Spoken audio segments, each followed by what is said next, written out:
ورحمة الله وبركاته. رب اشرح لي صدري ويسر لي أمري واحلل عقدة من لساني يفقه قولي. بسم الله الرحمن الرحيم وصلى الله على محمد وعلى آل بيته الطيبين الطاهرين.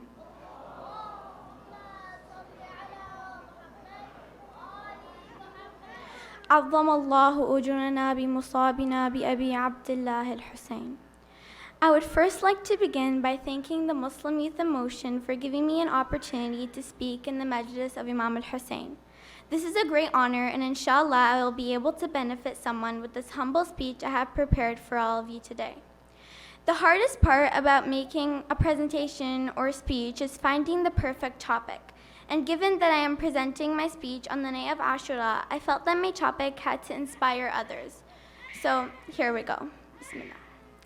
I will start by explaining the inspiration for my topic. I have a personal project I've been working on which has taken me more than a year so far. And every time I try to go forward with the project, it becomes harder and harder for me to focus. I get distracted while trying to work on it, and I just want it to finish quicker. However, when I first started this project, I started out because I wanted to.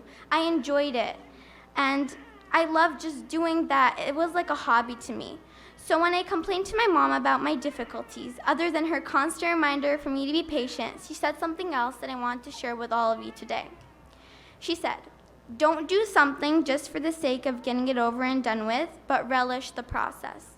It took me some time to understand how it connects to Islam, but once I did, my understanding of these words expanded. However, before delving into the Islamic perspective, I want to give you a general example that relates to our everyday lives. My example is studying and school. When we study, we might find ourselves focusing more on making sure we get good grades and pass our tests. And so we memorize everything the night before, and maybe even a week beforehand. But in the end, did we live the actual learning process? Did we enjoy discovering new things about the world, or did the combination of pressure and anxiety, rush, make us forget what school is all about? When we want to learn a new skill or a new subject, we shouldn't expect to learn everything with a snap of our fingers. We must appreciate the moments in which we are gaining this knowledge, the knowledge that has the power to shape our future. Some ideas for ways to enjoy studying might include listening to something like Quran or natural ambience, or talking to yourself and turning the info into a role play, or maybe just call your friends and study with them.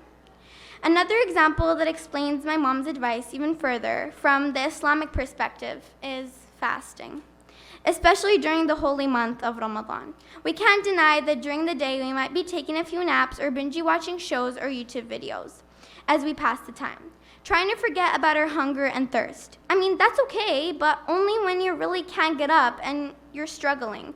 We're not fasting for 30 days in a row just to keep the streak. We're doing it to get closer to Allah, so we should pay attention to the actual process of fasting. We should feel the devotion. It's a jihad. Instead of wasting our time avoiding hunger, we should take advantage of our time. And you might ask how? How exactly can I appreciate my fasting moments? Well, you should try and find personal ways in which you feel connected to Allah. Maybe like taking a walk and marveling at the Almighty's magnificent creation. Maybe you can carry a tasbih around with you and try to understand its meanings and contemplate them. The last example I want to mention brings us to the remembrance of Sayyid al-Shuhada. While brainstorming on my topic and how it could connect to our Imam's tragedy, my mom said something that made this pop. "Fatima, why don't you write about Salat, especially Salat al-Fajr? Talk about why we should pray it on time." There, that's it. I wasn't going to write about praying on time, of course, but her words gave me a new window into the idea of Salah. It reminded me that Imam al-Hussein wanted us to understand Salah, to enjoy its process. That's what he taught us on the day of Ashura. When we dig deeper into history, we find that Imam al-Hussein did not only expect us to pray it on time. In those scorching hot moments in the land of Karbala, Imam al-Hussein took his time with his salah. Even with all the stress and pain, he set out to enjoy his time with Allah.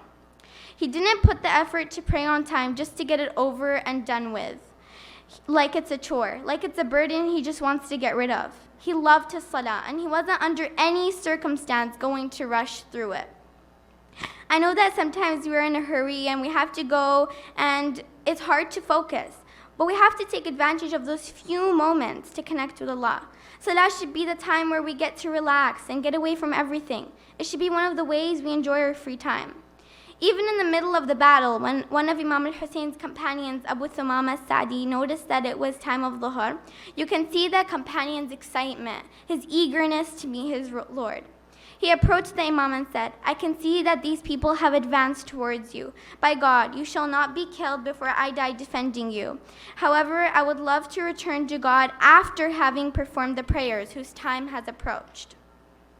Imam al-Husayn raised his head to the heavens and said, You have remembered prayers. May God count you among those who uphold prayers and who remember him often. Yes, this is the beginning of its time. Ask them, the aggressors, to leave us alone so that we may perform the prayers.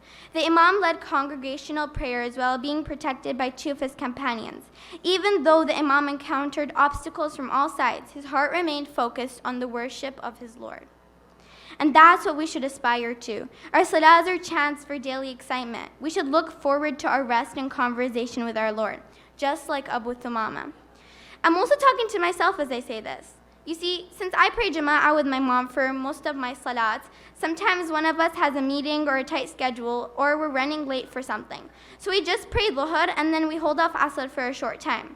However, this always annoys me. I don't feel free until I pray my Asr Salah. I worry that we might forget and I just can't take the delay. Now, this might sound like I really care and it might sound relatable, but when my mom asked me why I was stressing so much, I was surprised at her reply. It made me realize the real truth behind my own words. I said, I just don't want the responsibility. I want to get Salah over and done with so I can relax and stop worrying. You can understand now how I was not thinking in the right way. So she said that Salah is relaxation on its own. In truth, Salah is our counselor, our peace, our purpose, our security, our meditation, and our show of devotion, amongst many other things. It is the relaxation. Some ways that you can use to find that peace in your salah might be going somewhere quiet and dark. If it's a sunny day, put some curtains up and just dim the place so nothing distracts you. Try to keep your hands put and imagine that you're standing in front of Allah on the Day of Judgment. If you are out or in a hurry, think about the fact that by focusing during your fast salah, you are making it up to Allah for the quick salah. Don't forget, praying fast doesn't mean you can't connect with Allah. I know it sounds really hard and impossible to do these things, but if you take a step forward to Allah, He will pay you back tenfold or even more. Anyways, inshallah, together we can all learn to enjoy our salah just like we would enjoy a peony ride, because even salah has its ups and downs. Remember, you have one life to live, so try to enjoy the process of everything you do, especially for the sake of Allah. Thank you for listening. وصلى الله على محمد وعلى آل بيته الطيبين الطاهرين.